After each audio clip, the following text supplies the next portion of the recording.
बिस्मिल्लाहिर्रहमानिर्रहीम, अस्सलाम वालेकुम। Welcome to surprise with taste YouTube channel. क्या हाल है आप सबके? मेरी दुआ है कि अल्लाह ताला आप सबको अपने हिफ्ज़ व अमान में रखे, आमीन।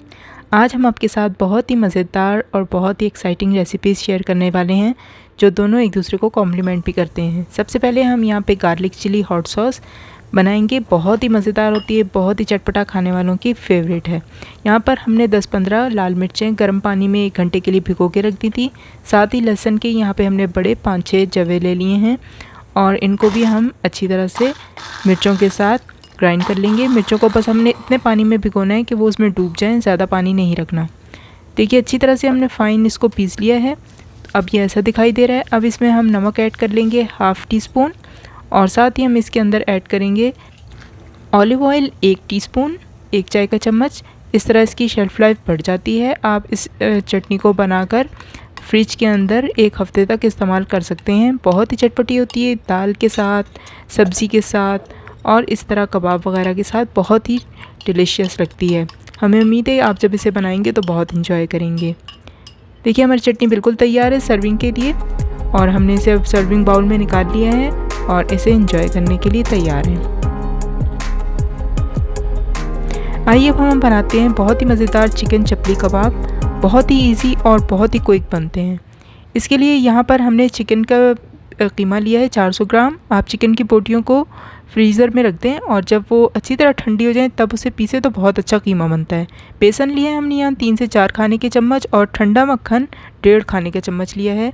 और साथ ही हमने कुछ सब्जियां ली हैं जिसमें 1 छोटी प्याज, लहसुन अदरक का पेस्ट 1 खाने का चम्मच। साथ ही यहाँ पे हमने आधी शिमला मिर्च ली है और इसके अलावा यहाँ पे हमने 1 अदद हरी मिर्च और 1 हमने टमाटर का पीस लिया है इतना बड़ा।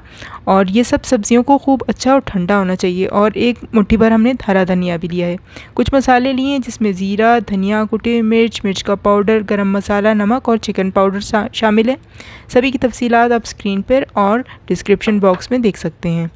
हमने पहले सब्जियों को मसाले के साथ अच्छी तरह से पीस लिया है और अब हम इसके अंदर मक्खन, बेसन और कीमा डाल के भी अच्छी तरह से ब्लेंड कर लेंगे ताकि खूब अच्छी सी कंसिस्टेंसी बन जाए और सब चीज़ें आपस में बहुत अच्छी तरह से ब्लेंड भी हो जाएं।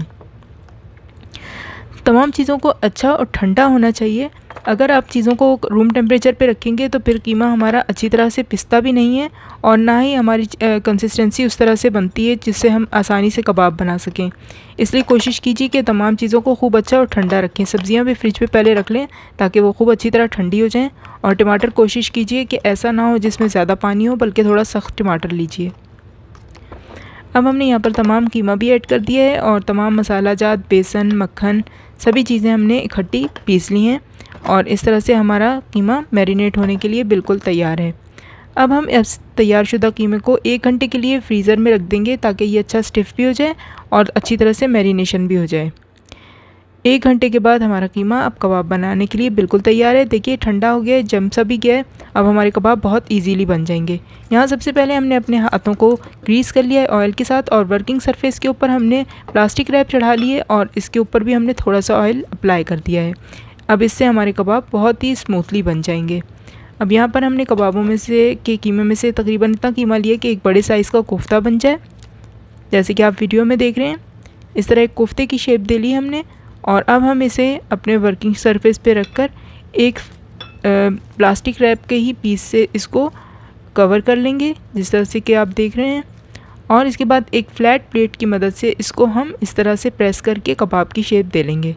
देखिए कितनी इजीली और बहुत ही परफेक्ट कबाब बना है। क्योंकि ये चप्पल कबाब है इसलिए परफेक्ट राउंड तो नहीं होगा लेकिन बहुत अच्छा बन जाएगा। देखिए कितना अच्छा कबाब बना है और बहुत ही इजीली हैंडल हो जाएगा। अगर आपने हमारी टिप्स पे इसी तरह से अमल किया है जिस तरह से कि हमने बताई है तो आपके कबाब बहुत ही परफेक्ट बनेंगे। आइए एक और बनाते हैं। यहाँ पर हमने एक कोफ्ता बना के रख लिया, उसके ऊपर हम यहाँ प्लास्टिक रैप रख देते हैं और फिर इसके बाद प्लेट की मदद से इसको प्रेस कर लेते हैं और बहुत ही हमारा अच्छा सा कबाब तैयार हो गया है। इस तरह से कबाब बनाना बहुत ही आसान होते हैं, ना हाथों पे चिपकते हैं और ना ही हमारा कीमा इस तरह से टूटता है। इसी तरह से हम एक एक करके सारे कबाब बना के रख लेते हैं। आइए अब फ्राइंग स्टार्ट करते हैं। इसके लिए हमने कुकिंग ऑयल के 2 से 3 टेबलस्पूनफुल तवे के ऊपर डाल के मीडियम फ्लेम पर गर्म कर लिया और अब इसके अंदर हम एक एक करके अपने कबाब रखते जाएंगे। सबसे पहले हमने एक कबाब रखा, 1 आध मिनट के बाद जब वो सिक गया तो उसे साइड पे हमने तवे को ले गए और उसकी जगह हमने दूसरा कबाब रख दिया, और जब वो भी थोड़ा सा सीख गया तो फिर हमने उसे भी साइड पे कर दिया। ये कबाबों को तलने का बहुत अच्छा तरीका होता है। इस तरह आप साइड पे करते जाएंगे तो जो आपके कोने वाले कबाब जो होंगे वो हल्की आंच पे पकते रहेंगे और दरमियान वाले नीचे से सीख जाएंगे और उन्हें आप साइड पे कर देंगे। इस तरह करके एक एक कबाब आप करते जाएंगे तो आपके कबाब बिल्कुल जलेंगे भी नहीं और बहुत परफेक्ट उनके ऊपर कलर आएगा, जैसे कि आप देख रहे हैं। कबाब बहुत अच्छे बनते हैं। अगर आपने हमारी तमाम टिप्स को फॉलो किए तो आपके कबाब बिल्कुल परफेक्ट बनेंगे और बिल्कुल टूटेंगे भी नहीं और बहुत जूसी भी बनेंगे। कबाबों को कभी भी आपने प्रेस नहीं करना। अगर आप इसे प्रेस करेंगे तो इसमें से पानी रिलीज़ होगा और आपके कबाब अंदर से ड्राई हो जाएंगे। 400 ग्राम कीमे में हमारे तकरीबन 7 कबाब तैयार हुए थे। जितने बड़े साइज़ के हमने बनाए हैं, काफ़ी बड़ा साइज़ है, तो आप भी इस तरह से 7-8 कबाब बना सकते हैं अपनी पसंद के मुताबिक, छोटे बड़े जैसा भी चाहें। अब हम थोड़ा थोड़ा सा ऑयल ड्रिज़ल करते जा रहे हैं। अगर हमें ऑयल कम लग रहा है, ज़्यादा ऑयल हमने नहीं डाला। यहाँ हमारे तमाम कबाब तैयार हो चुके हैं। बहुत ही मज़े के कबाब तैयार होते हैं, बहुत ही मज़े की खुशबू भी आ रही है और बिल्कुल परफेक्ट कबाब तैयार हुए हैं। देखिए बहुत ही प्यारा इनके ऊपर ग्रिल मार्क्स आने शुरू हो गए हैं। हमारे कबाब बहुत ही मज़े के लग रहे हैं। और जो चटनी हमने आपके साथ शेयर की है, इसके साथ इसको सर्व कीजिए, या टमाटो केचप या चिली गार्लिक सॉस के साथ सर्व कीजिए, या दही और हरे धनिया हरे पुदीने की चटनी के साथ सर्व कीजिए। ये हर तरह से ही बहुत अच्छे लगते हैं, दाल चावल के साथ, चाय के साथ, स्नैक्स के तौर पे। इसके अलावा ये खाने के साथ दावतों में भी पेश किए जा सकते हैं। हर तरह से ही ये बहुत ही जायकेदार भी लगते हैं और बहुत ही प्रेजेंटेबल भी हैं। उम्मीद है कि आज की रेसिपीज़ आपके काम आएंगी। अगर आपको अच्छी लगी हों तो लाइक करना मत भूलिएगा। कमेंट्स के ज़रिए बताइएगा भी कि आपको आज की रेसिपीज़ कैसी लगी।